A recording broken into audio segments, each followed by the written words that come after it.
میگوید یک عابد، یک شیخ در بنی اسرائیل عبادت میکرد، 70 سال از جای نماز بیرون نمیشد. بسیار عابد بود، بسیار حلال خور بود، هیچ بار زبانش از ذکر پروردگار خشک نبود، همیشه با ذکر پروردگار زبانش تر بود.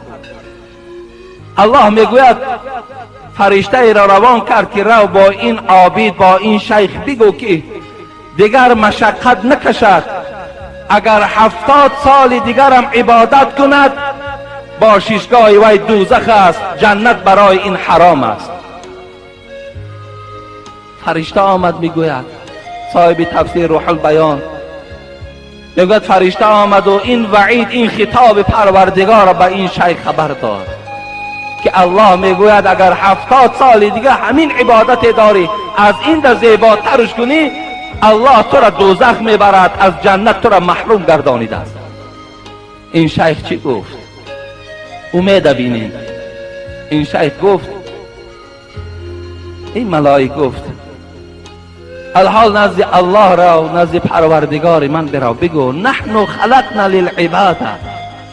و پروردگار گفته است و من خلقت الجنس والانس الا لیعبدون، ما عالم انس و عالم جن به خاطر آفریدیم که مرا عبادت کنند.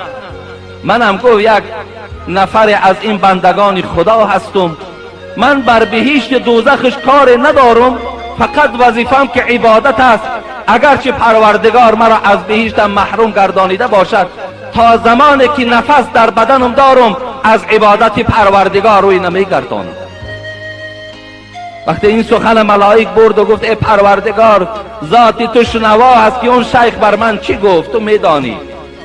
الله گفت همه شاهد باشین که این بنده من بنده ناامید نیست، این بنده امید دارد، تکیه دارد.